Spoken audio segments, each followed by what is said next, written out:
Hey, everybody. Hey, Sri. Good morning or afternoon. How are you? Hey, morning, Diane. I'm doing good. How are you? Awesome. Awesome. I'm just going to make sure that we're all live on LinkedIn, just refreshing my LinkedIn. Okay. Um, Sweet. Oh, wait. You know what? Hang on. Um, oh, here we go. Okay. Awesome. We're live. I was like, did I press the LinkedIn button? I'm not quite sure. So, hey, everybody. This is Diane Prince and Sri Malati. And we are here to share with you how to position your staffing agency for an exit. How are you today, Sri? I am excellent. Uh, Battling a little bit with the cold, but that's how we have it here in Jersey. So, Yeah, it's if I here in Phoenix, people will be like, it's freezing, and then it'll be like 67 degrees. yeah, yeah. In LA, similar. So yeah, so just to start to set the stage here, we're going to be Sri and I both have experience from different sides of exiting a staffing business. Me and the side of the founder who's grown and sold a staffing agency, and Sri on the side of advising and both the buyer and the seller through the process. So also this is we're going to open up this live to Q&A. So if you have any questions, then please put them in the comments. So then we can also go back and this will be posted on LinkedIn, so we can reply to questions later. But please feel free to ask any questions that you have regarding the process. And so to start with, Sri, why don't you introduce yourself? Tell us about you. Sure, sure. So, I'm the managing partner and founder of Athena Consulting Partners, uh, uh, which we started in about 2019. Before this, I spent about 6 years in technology at Microsoft, went to business school in Chicago, spent about 4 years in investment banking at BofA Merrill Lynch and Macquarie doing M&A work. A couple of years at Hertz, the car rental company, doing M&A work. 5 years at the Federal Reserve, and started up Athena in 2019. And we work with basically both sellers and buyers of businesses. For sellers, we help them to think about, hey, is this the right time to sell the business? How much is my business worth? How do I find these buyers? How do I get them to the table? How do I get the right deal in place so we are not leaving money on the table? Um, how do I take care of my employees and my legacy after we exit and do the right deal for myself and for my family and for my team? And for buyers, it's a flip side. These are typically larger companies looking to buy businesses, and we help them figure out, should we buy a business to grow? Is it the right time? What types of businesses are the right fit? How do we find them? How do we value them? How do we get a deal in place so it's a win-win transaction? And then finally, once we buy the business, how do we actually integrate them and make sure that we are making 1 + 1 = 3? So we Mm. work with companies on both sides, and we do a lot of work around services, staffing companies, a fair bit of work with tech and tech-enabled companies. And on the sell side, I work a lot with business owners who are you know growing their firm, thinking of an exit. Could be now, could be 2, 3, 4 years, 5 years down the line, and we help them to go down that path. Cool. Thanks for sharing that. Sure. And how about you, Diane? You've got a fantastic background. Tell us a little bit about what you do. So And yeah, thank you. So I'm Diane Prince, and so when I first got into staffing, the reason that I did was I backed into it because I knew that I wanted to see if I could build a business that I could grow and exit and retire. And so that's what I did. So I went through that process and then kind of backed it up and what would be a good idea for a business that could actually get me there. And so that's how I arrived into the staffing world. And that first business, we did grow to, at our peak, we're at $50 million annual revenue. And we exited to a public company in 6 years.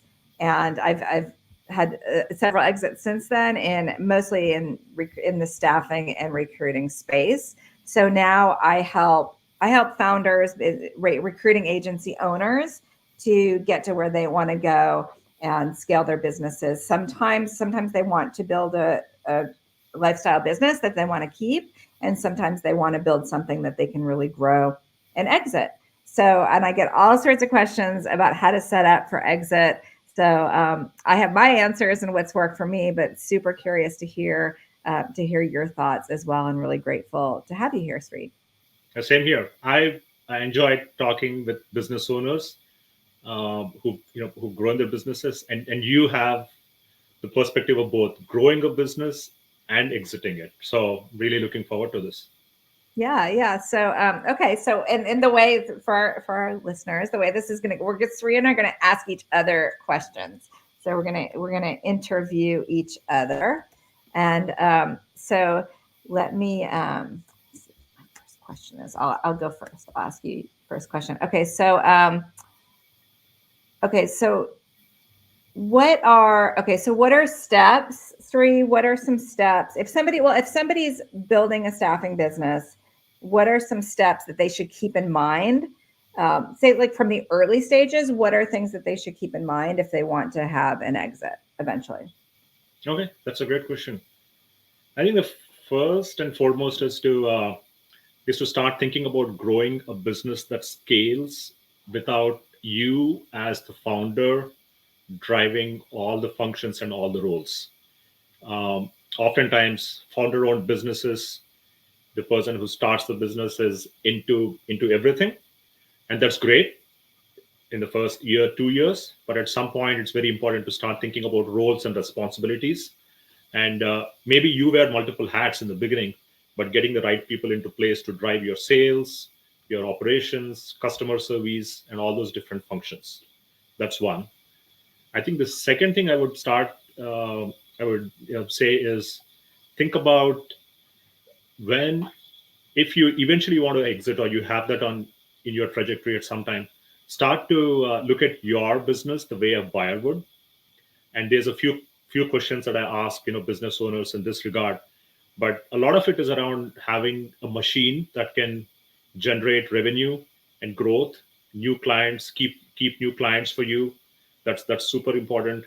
And then having good margins, so you are not only growing the top line, but you are keeping the business profitable. That's super important. And then when it comes time where you actually want to go to market, we run a process where we can package up the business, and we take it to market. But until you're ready, these are the top 2-3 things on our minds. I think when we first talked, you mentioned records, your accounting records, having clean records. Oh yeah, for sure. That is probably the number one thing that buyers will look for. And I would say, like, let's say you're 6 months out, or a year out, and you're starting to maybe think about putting the business on the market. You definitely want to make sure that your historical financials are at least you have a good CPA looking through them, putting them together. An ideal scenario would be to actually have them audited by a firm. And then making sure that you can actually explain the financials. Don't just leave it to your CFO or your CPA. Make sure that you, as a business owner, understand what's driving your business, profitability, because that's the number one thing that buyers will start to zoom in on. So that's super important. Yeah.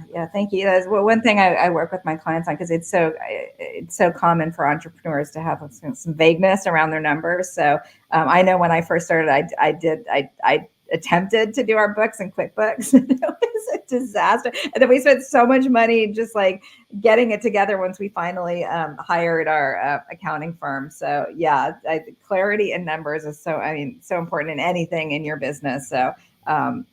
It's something that so many entrepreneurs struggle with. So thank you for that. Yeah, yeah. So I'm very curious, like when you sold your business, tell me a little bit about the process that you went through, and maybe your company, and if you had an advisory firm or whoever to help you out, how did the process unfold for you from beginning to end? Yeah, yeah. Because we knew that that's what our goal was, we really built the business around that goal. So I always believe it's important for people to get really clear on what their vision is. And some people don't want to build a recurring revenue business. I mean, it can be complicated and it takes a lot of work. So getting really clear. So we were really clear on what we wanted to accomplish, which was building a business that we could exit and retire in our 30s. That was our goal. And so what we did to get there was we had a team of advisors. Hmm. And back then there weren't really like business coaches. So we had our team looked like our lawyer, our accountant, and investment banker. So what we would do is with the investment banker, we met with him. Well, once we were like a couple years in, we started meeting with him every quarter and sharing where we were at and asking, okay, what are the next steps? Like what do we need to do? And then that's when we started adding. Like at one point, the next step was bringing on. We started building an executive team because and like you said, we made ourselves less important, but we always started out that way. Like, but we always kind of like pretended we were bigger than we were. So our clients weren't, it wasn't like a, small business kind of a vibe, even though it was, two of us in a side of a house. But we always kind of built from that. So that's, yeah, that answers your question. Yeah, that's super helpful. Thanks. And Yeah. it Yeah. sounds like you started to work with the advisor, a few quarters before you actually put it up for sale, right? Correct, correct. Oh, and then you asked more like how the process went. So one thing, our CPA had told us this that, or he was more like a CFO as well, but he had told us when once we started getting into, so yes, there were several quarters where it was like, okay, what do we do next? We built our executive team. We were put things in place, and then eventually with about 5 years, and we decided, and we had like offers and things like that, but nothing that was really interesting to us. So about 5 years, within about 5 years, we decided, okay, now we're ready. And honestly, like looking back, it's like, well, we could have built and grown. I tell people are like, wow, you built an 8-figure business. Well, people who started at the same time as me, they're billionaires now. So it's like, just depends. It's like, how do you get from 7 to 8 figures? You keep going. So anyway, just little side note. But this is what we wanted to do. So we started the process. We went through a process, and the investment banker made us a book, and went and marketed. We have several interested buyers, and then we actually had a deal that was that fell through because of 9/11. Their team, it was TMP, who was the holding company of Monster.com. Mhm. They were actually doing diligence. Their New York office was in LA doing diligence when 9/11 happened. So that deal fell apart. And then at that time, we decided, well, this probably isn't the time to go to market, and we were going to hunker down and start building. And we thought we were going to acquire other businesses. The Got it. first call that we made to a business broker, they said, well, we actually have someone who might want to buy you. And so then I really spent most of the next 6 months working on the deal, like negotiating the deal. And it was, we had been advised it will probably like fall apart 5 times before it closes. But really good advice I got is, if both parties want it to happen, it will happen. And I lived that firsthand. And it was having our advisor. One thing, and I know I mentioned this to you when we spoke yesterday, really helped, that we were ready to leave so much money on the table. I mean, it's like when you first start a business, you're watching every single penny. And Right. then when you're ready to exit it, it's like you're so eager that Right. you're almost like, we were like, no, just give it to them. And our advisor was like, no, and he really guided us to negotiate and hold a line so that we weren't missing out on millions of dollars, literally. That's great. Sounds like you got some good advice there. Yeah, definitely. So what from your perspective, what do you think, what are things to watch out for in the process? Sure. I think the first is, I think uh, I talk about like some pitfalls that I commonly see. Um, the first is basically not being able to explain the business to a buyer who might not be all that familiar in the space. So when you're looking at selling your business, there could be private equity buyers who might want to get in, who might have some experience with staffing but don't really understand it. And there are strategic buyers who probably understand it a lot more deeply, but not being able to explain the mechanics of how your business works, how you acquire customers, how you keep them, how you retain them, what your contracts look like, how you staff them, how you run the business. Not being able to explain that crisply in under 5 minutes to a buyer is one thing. So that's super important. And oftentimes I find sims and sips sent around that don't really explain the business well. The second thing is not being able to highlight clearly for a potential acquirer what the growth opportunities in the business are. The the management team has taken the business up to a certain point. Maybe they have done great, right? But as an acquirer looking to buy the business, they're buying for the upside. So it's very important to tell the story. These are the things that we've done that have worked. These are the things that we want to do next. And third is to actually think about the buyer you're talking to, and explain to them what they can be doing that will take the business up the hockey stick, so to speak, right? So tell them the story, because they'll build their business case based on what you as a seller are telling them. So you should have the story ready. And oftentimes I don't see that happening. Hmm. And then I think the third is probably like just be ready for diligence. There's it's a like just like you mentioned, it's a very long and laborious process. Once you have serious buyers looking into the business, they will start poking around all aspects of the business. So obviously have a data room, all the documents and contracts ready, but be ready to actually explain your business and know it like the back of your hand before you go down the process. And I think the last kind of thing that I sometimes see is uh, you know a business might get an offer from a buyer. It might be a so-so offer, and they might just start to go down and talk to that buyer and just go down a process with them. But if you really want to maximize your value, you want to be able to run a process. So just step back and then make sure that you know what your company is worth. And if the offer is far below that, or if you feel the buyer is not a serious buyer, you might want to just take a step back, find an advisor, put the materials together, go to the market, line up a few different buyers so it's a more competitive process. And the difference between going exclusive on day one versus doing a process can be sometimes twice as much in value. So make sure you're doing those. Yeah, that's what we did too. Because then when we got that lead that company might want to buy us, and that wasn't through our advisor, we hired him to do the process, because we wanted to work through a whole process to do the same thing that you're Right. saying. Yeah, Got it.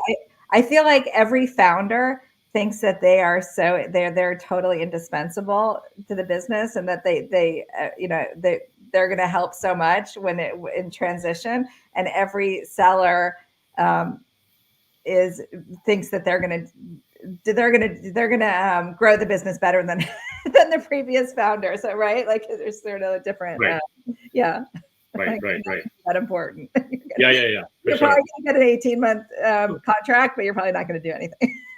For sure. For sure. So I know. So talk to me a little bit about maybe like the diligence process.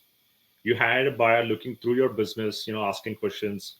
How did you how did you prepare for it? What did they surprise you with anything? Is there something that you wish you had done better going into the process?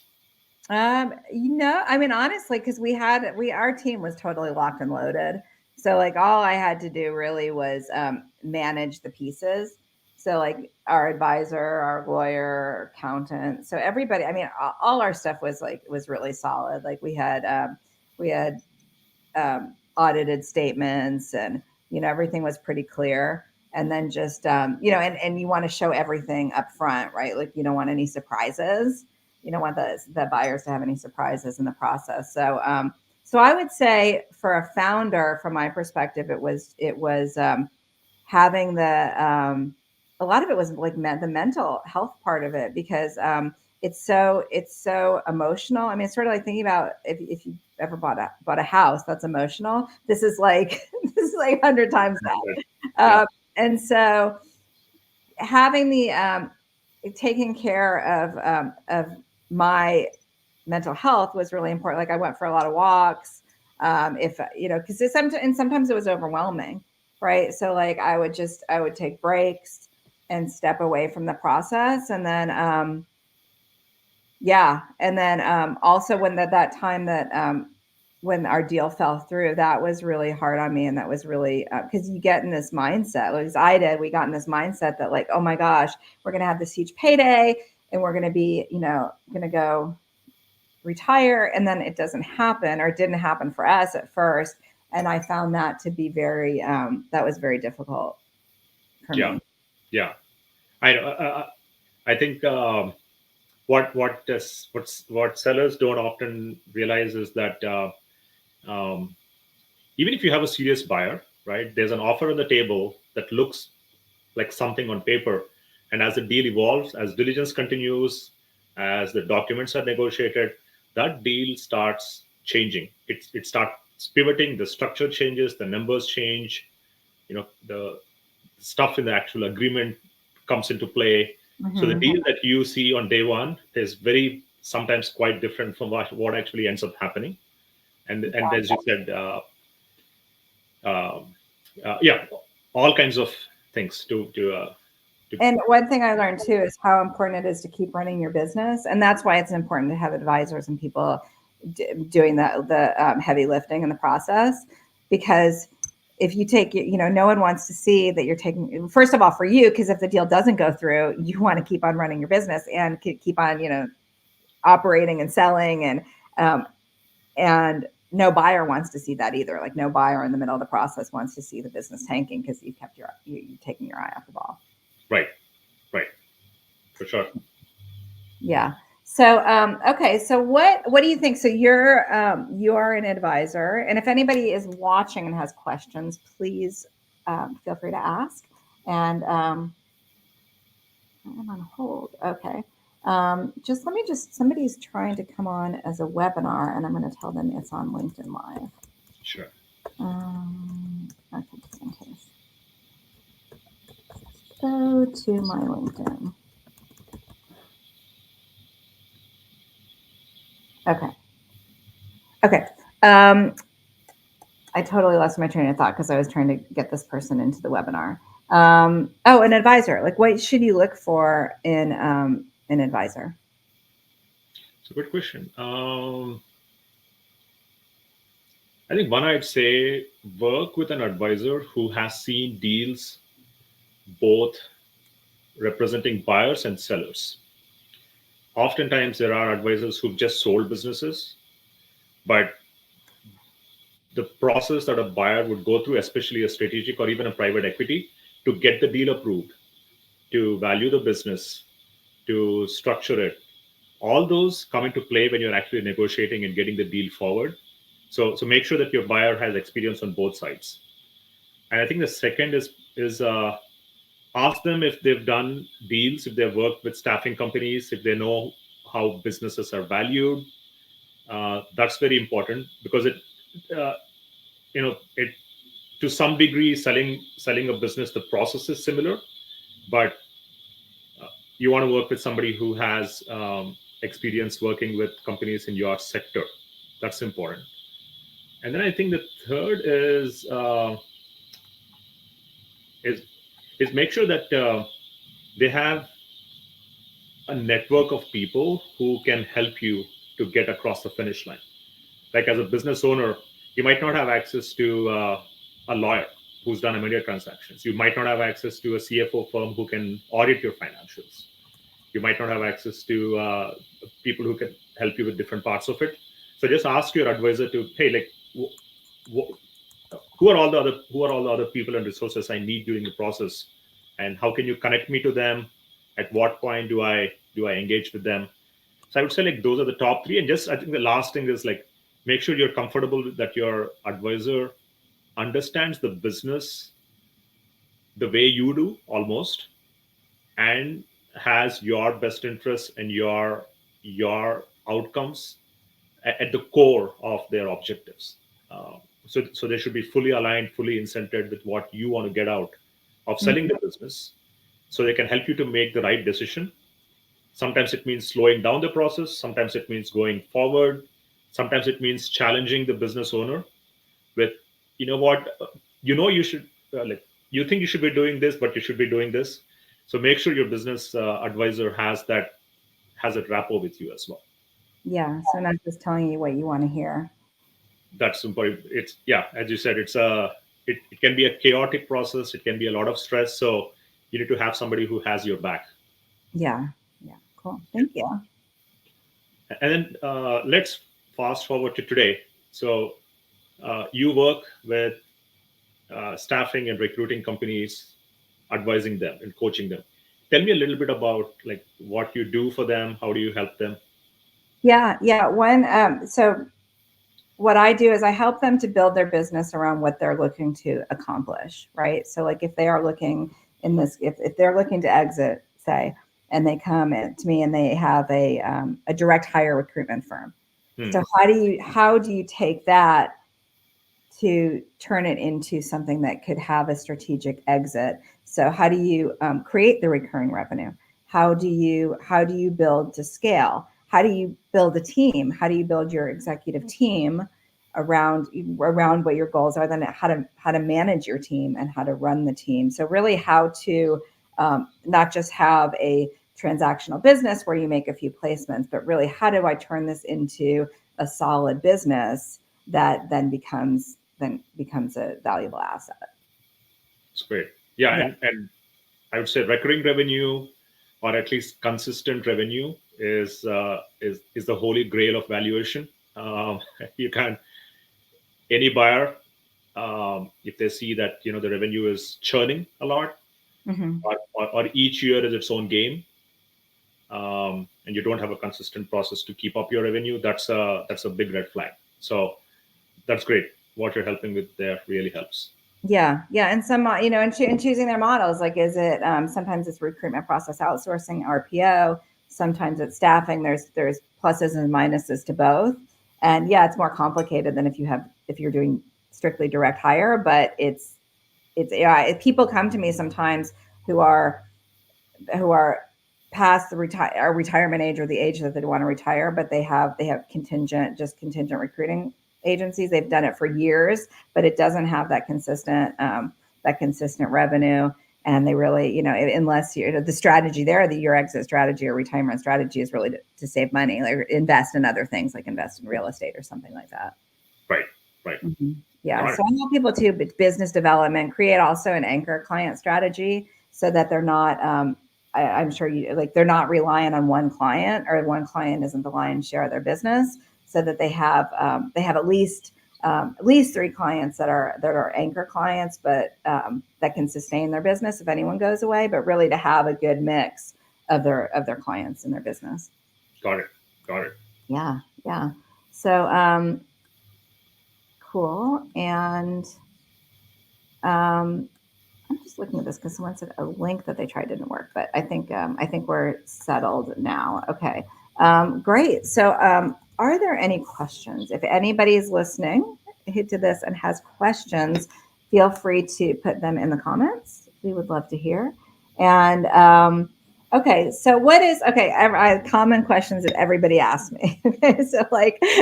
So what basically, like, what does the market look like for staffing company exits? But everybody asks me, what are the multiples? Okay, all right. I'll give you the best answer I can. We are still seeing a number of transactions going through. We have some active mandates both on the buy side and on the sell side for staffing companies, consulting companies as well. So we are seeing the market being pretty active, um, especially when it comes to the middle market or the lower middle market space for sellers. When it comes to large mega deals, those are kind of struggling a bit because of the capital markets being where they are. I think those will start to pick up in 24. But I think deals under 100 million, Mhm. especially if there's a corporate involved, I'm seeing those deals moving through at a decent pace, not seeing too much of a difference.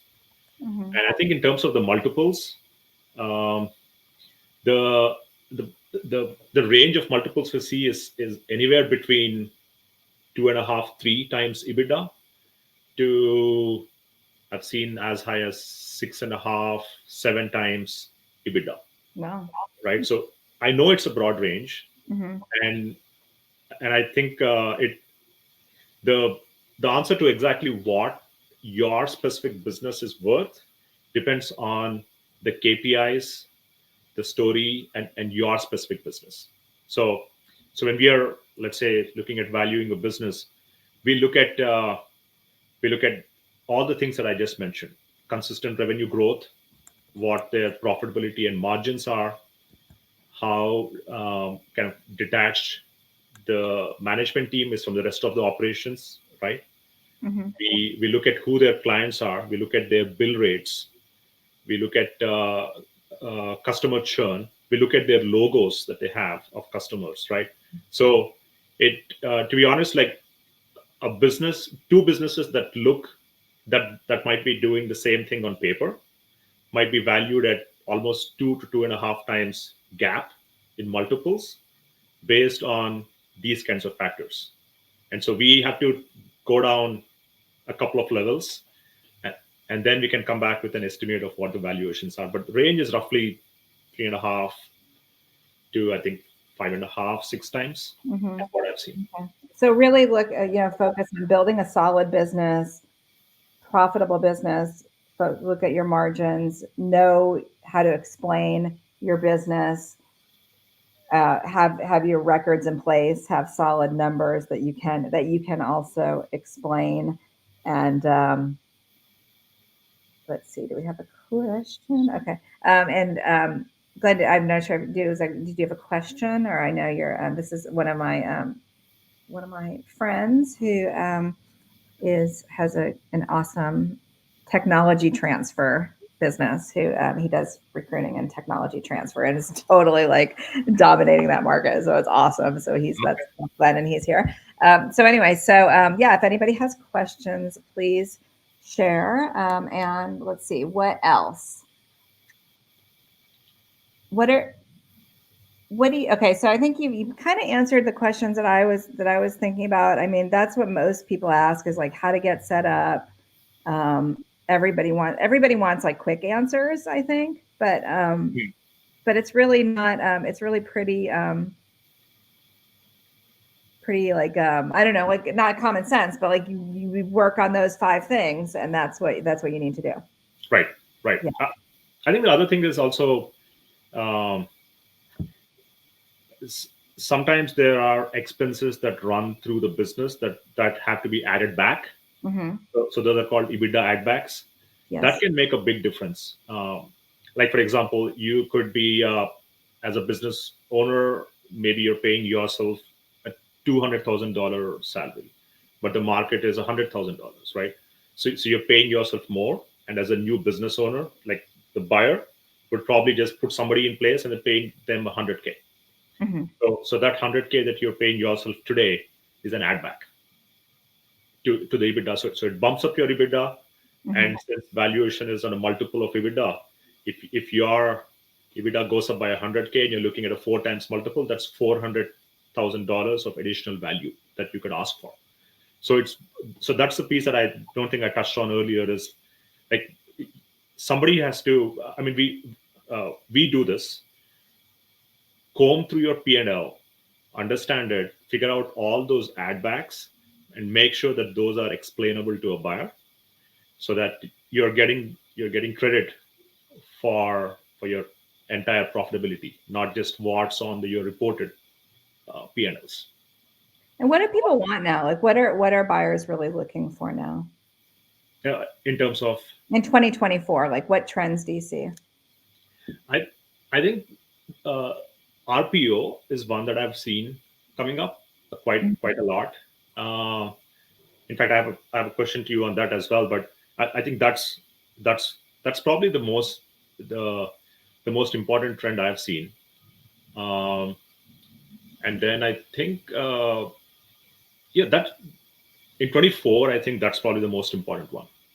And I'm trying to kind of understand some of the companies in the RPO space myself. Uh, and we look at companies all the time, try to establish value, figure out what they're worth. But that's a question for you as well. Is like, I is RPO a trend based on what you're seeing? How is that working out? How do you see that going? Yeah. About half of my clients, about or maybe 30% are RPO businesses are Okay. transitioning into RPO, and RPO can look different ways, but basically it stands for recruitment process outsourcing, and it's a way for you. Some RPO agencies do some of the HR functions as well. So like one of my clients does HR functions for startups, for early stage companies that don't have a talent division yet. But in usually RPOs also do the recruiting and sourcing. I have another client who's an RPO for skilled trades, and so they work with they do mostly plumbers and HVAC technicians. So they get into a company and they do all of the sourcing and recruiting, but not only that, they pretty much own the branding, the employer branding. So Hmm. they take much more of an active role than just than an agency would, like or even a staffing agency, because RPOs really take on the whole process, and they usually have an exclusive with the client, so they're usually not competing against other agencies. Whereas staffing often so good thing about RPO too, as far as recurring revenue and business model, is it's something that you can scale, and it's also something that has um, RPOs generally have contracts with their clients, and some are month to month, but really ideally you're going to have long term contracts with your clients, and you're really um, you're really serving in that whole function. Like it's sort of like if you can think of like an outsourced talent team. And then whereas staffing, the benefit of staffing is that you're really like, if you have employees, like say you have even like thousands of employees on assignments. So that's not just recurring revenue, but it's like you have a toehold, right? Like you're in that client because they're functioning with your employees.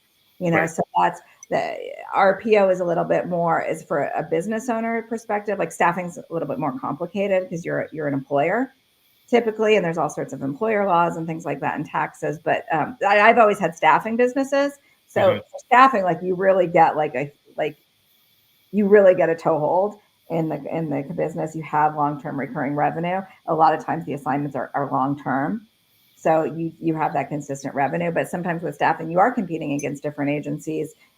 So they're both. I think they're both really solid models based on if you do want to scale something and eventually exit.